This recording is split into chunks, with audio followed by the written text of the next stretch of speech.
அனைவருக்கும் வணக்கம். உங்களில் ஒருவன் உலகம் சுற்றும் வாலிபன் மார்லி. ஃபைனலி பாரிஸ்லேருந்து வெக்கேட் பண்ண ஆரம்பிச்சிட்டோம் அந்த ரூம்லேருந்து. அடுத்து வந்து இங்கே ஒரு தமிழ் ஹோட்டல் இருந்துச்சு, ரொம்ப நிறையாவே இருக்குது தமிழ் சார்ந்து. சரி, காலை சாப்பாடு என்னென்னு பார்த்தா புட்டு அண்ட் வடை, உளுந்த வடை சாப்பிட்லான்னு இருந்தேன். ரெண்டுமே சாப்பிட்டு ரொம்ப காலம் ஆயிடுச்சு. வடை கூட அடிக்கடி சாப்பிட்ருக்கேன், பட் புட்டு வந்து வருஷ கணக்காச்சு சாப்பிட்டு. 10 யூரோ ரெண்டும் சேர்ந்து. இந்த இடம் வந்து இங்கே பாரிஸ்லேயே இருக்க மிகப்பெரிய ஒரு மியூசியம் இருக்கிற ஒரு இடம், ரொம்ப ஃபேமஸான ஒரு இடம் தான். இங்கே பாரிஸ் சுற்றி பார்க்க வர்றவங்க கண்டிப்பாக இந்த இடத்துக்கு வருவாங்க. அங்கேருந்து இங்கே வந்து நாங்கள் பஸ்ஸில் வந்தோம் இன்றைக்கி. வெயில் பயங்கரமாக இருக்குது அப்பா. இந்த இடம்தான். இந்த இடம் நம்ம வெளியிலேருந்து பார்க்கும்போதே நல்லா சூப்பராக இருந்துச்சு. சரி, உள்ளே போகலான்னு ட்ரை பண்ணோம், பார்த்தா உள்ளே டிக்கெட் இருக்குது. அதை விட பெருசு என்னான்னு பார்த்தீங்கன்னா, இவ்வளோ க்ரௌடும் அங்கே போகிறதுக்கு தான் இருக்காங்க, க்யூவில் நிற்கணும். சரி, என்னடா பண்ணுறதுன்னு பார்த்துட்டு சரி அப்படியே வெளியில் நமக்கு சுற்றி பார்க்கலாம், வெளியில் மட்டும் அப்படின்ட்டு அப்படியே அங்கே சுற்ற ஆரம்பிச்சிட்டோம். இந்த இடத்துலேருந்து நம்ம உள்ளே எப்படி போகிறாங்கன்றதை இந்த பிரமிட்லேருந்து பார்க்கலாம்.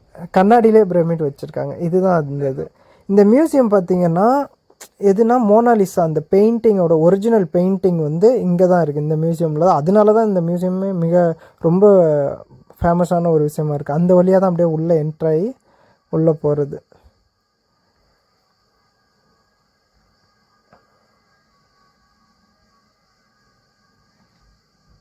நான் இப்போ வந்து என்ன பண்ணேன்னா, உள்ளே நல்லா டீப்பாக போய் எட்டி பார்த்து எடுக்கலான்னு பார்த்தேன். அதுக்குள்ளே செக்யூரிட்டி அவங்க வந்து இங்கே உள்ளே போகக்கூடாது அப்படின்ட்டு இதை கை காமிச்சு, இதுதான் மேலே ஏறக்கூடாதுன்னு இங்கே போர்டு வச்சுருக்கோம்ல அப்படின்ற மாதிரி சொன்னாப்புல. ஓகே அப்படின்ட்டு வந்தாச்சு. வழக்கம் போல் நம்மளோட சிக்னேச்சர் ஸ்டெப் அதை போட்டுட்டு அங்கேருந்து கிளம்பியாச்சு. இங்கே வந்து ஃப்ரான்ஸுக்கும் எகிப்துக்கும் ஏதோ ஒரு லிங்க் இருக்குது அப்படின்னு தான் எனக்கு தோணுச்சு. ஏன்னா எகிப்து சம்மந்தமாக இங்கே நிறைய விஷயம் இருக்குது. அப்புறம் சர்ச் பண்ணி பார்த்தா நெப்போலியன் அவர் வந்து போர் தொடுக்கும்போது அங்கே எகிப்து கூட போர் தொடுத்தார். அப்போதுலேருந்து அதோட கல்ச்சர் வந்து இங்கே ஃபாலோ ஆகிருக்கு அப்படின்னு சொல்கிறாங்க. இந்த இடம் பார்த்திங்களா, இதுவும் ரொம்ப முக்கியமான ஒரு ஸ்பாட்டு தான். மெயினாக வந்து இங்கே லவ்வர்ஸ் அவங்களுக்கான ஸ்பாட் மாதிரி இது. நம்ம இந்த எங்கேயும் காதல் அந்த படத்தில் கூட பார்த்துருக்கலாம், இந்த மாதிரி இடம்லாம் காட்டியிருப்பாங்க. இந்த இடம் ரொம்ப சூப்பராக இருந்துச்சு. இப்போ தெரியுதுங்களா ஏன் இது ஃபேமஸ்னு. இந்த பூட்டில் வந்து அவங்க விருப்பமானவங்களுக்கு வந்து அவங்களோட பேர் எழுதி அதை லாக் பண்ணுற அந்த ஒரு இடம் தான் இது. ஐஷு நவி லீல் அனுஷா பேரே தெரியல, ஏதோ 2458 மாதிரி திருப்பாத, அதையும் திருப்பி இருக்கா. Okay, love Anusha. அடுத்து வாவ்,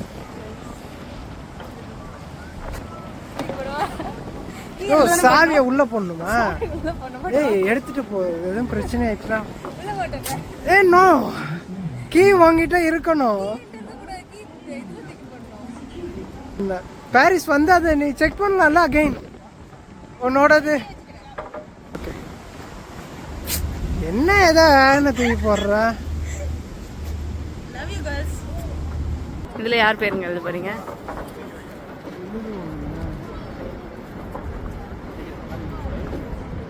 சீஜியா.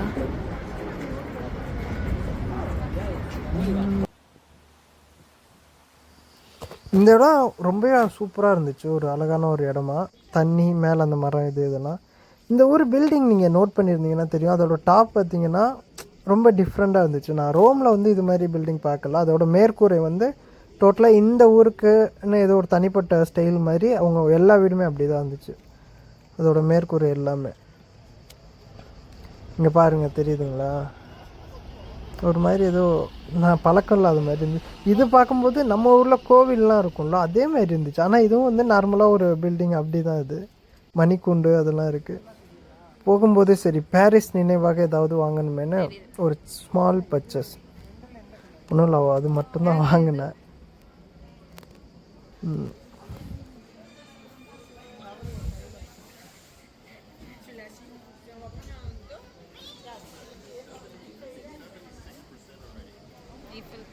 இதெல்லாம் வாங்கணும்னு பார்த்தா பயங்கர ரேட். அது பயங்கர ரேட் அதிகம். சும்மா ஷோகேஸில் வைக்கிறது எதுக்கு எக்ஸ்பென்சிவாக வாங்கணும், அந்த ஒரு ஐடியா கிடையாது நமக்கு. இந்த சைக்கிள் பார்த்திங்கன்னா செம்ம ஹைட், அந்த பஸ்ஸோட 3/4 பாகம் இருக்குது. இந்த மால் தான் வந்து பாரிஸ்லேயே மிகப்பெரிய ஒரு மால். இந்த மாலுக்கு வந்து உள்ளே எப்படி சொல்கிறது, மாலை சுற்றி பார்க்குறத தாண்டியும் உள்ளே எதுவும் பொருள் வாங்குறதை தாண்டி வேறு விஷயத்துக்காகவும் இந்த மாலுக்கு வருவாங்க. குச்சி. பா, கடையே ரொம்ப பிரம்மாண்டமாக இருக்குது. இந்த ஷூவோட ரேட் எவ்வளோன்னு பாருங்கள், 1100 ஈரோ.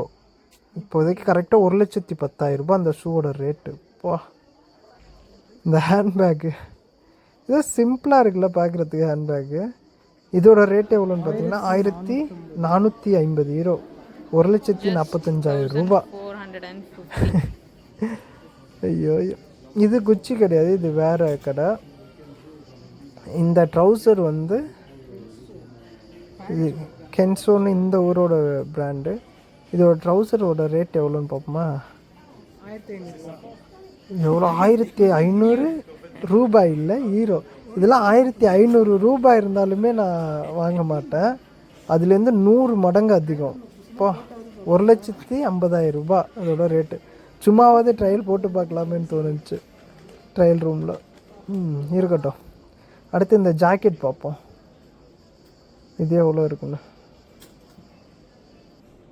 இது 1800 ரூபாய். ஜஸ்ட் 1800 ரூபாய்.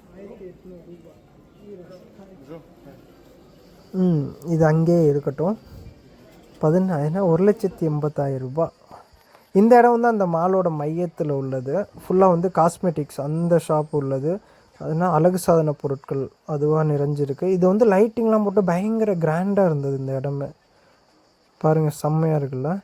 நான் சொன்னேன்ல இந்த மாலுக்கு வந்து பர்ச்சேஸ் பண்ணுறதை தாண்டி ஒரு விஷயத்துக்காக இங்கே வருவாங்கன்னு. நிறைய பேர் இந்த மொட்டை மாடிக்காக தான் வருவாங்க. ஏன்னா இது வந்து இந்த சிட்டியோட டாப் வியூ பாயிண்ட் மாதிரி. இங்கேருந்து எல்லாமே தெரியும். இங்கே வந்திருக்கவங்களில் உள்ள மாலில் உள்ளவங்களோட இங்கே உள்ளவங்க தான் அதிகமாக இருப்பாங்க. அப்படியாப்பட்ட ஒரு இடம் தான் இது. ரொம்ப உண்மையாலுமே ரொம்ப நல்லா இருந்துச்சு. நீங்கள் பாரிஸ் வந்தீங்கன்னா இந்த இடத்தையும் மறக்காதீங்க. ஏன்னா டாப் வியூ பாயிண்ட் வந்து பார்க்குறது இந்த இடமா தான் இருக்கும். இல்லைனா அந்த டவர்லேருந்து மேலேருந்து பார்க்குற மாதிரி இருக்கும். டவருக்கு நீங்கள் பே பண்ண வேண்டியதாக இருக்கும் மேலே போகிறதுக்கு. ஆனால் இங்கே மாலில் வந்து நீங்கள் பே பண்ண வேண்டிய அவசியம் இல்லை. ஸோ சிட்டியோட மொத்தத்தையும் பார்த்துடலாம். அப்படியே முடிச்சுட்டு 2வது நாளாகவும் பாரிஸ் டவருக்கு வந்தோம். வந்து பார்த்துட்டு இங்கேருந்து அப்படியே முடிச்சுட்டு கிளம்பிடலான்னு. இங்கே பாரிஸ் பயணம் இத்துடன் முடிந்தது. அடுத்து ஃப்ளைட் ஏறலாமேன்னு ஏர்போர்ட் வந்தாச்சு. இந்த ஏர்போர்ட்டில் என்ன எனக்கு ரொம்ப பிடிச்சிருந்துச்சுன்னா, ஏர்போர்ட்னால் பயங்கர பெருசாக ரொம்ப கிராண்டாக அப்படிலாம் இல்லை. இங்கே பாருங்கள், சீட்டு தான் மேலே போட்டிருக்காங்க, தெரியுதா? இந்த சீட்டு ரொம்ப சின்னது தான். ஒரு ரயில்வே ஸ்டேஷன் ஒன்று பெருசாக இருந்தால் எப்படி இருக்கும், கொஞ்சம் medium size. Chennai railway station கூட சொல்ல முடியாது, ஒரு மீடியம் சைஸ் அப்படி இருந்தால் தான். கொஞ்சம் டைம் டிலே ஆகுது. 8:25க்கு கிளம்பணுன்னாங்க, சரி 10:25க்கு. ஆனால் இப்போவே 10:15 ஆயிடுச்சு. சரின்னு இப்போ அடுத்து பயணம் எதை நோக்கி போயிட்டு இருக்கோம்னா மிலானை நோக்கி தான் பயணிக்கிறோம். நீங்களும் தொடர்ந்து இருங்க. மிலானுக்கு வந்தாச்சு. மிலான் நான் ஆல்ரெடி வந்திருக்கேன். ஸோ மிலானை பற்றி முழு வீடியோவும் இருக்குது. இதில் மிலானை பற்றி நான் எதுவும் சொல்லலை. நம்ம தொடர்ந்து இருங்க.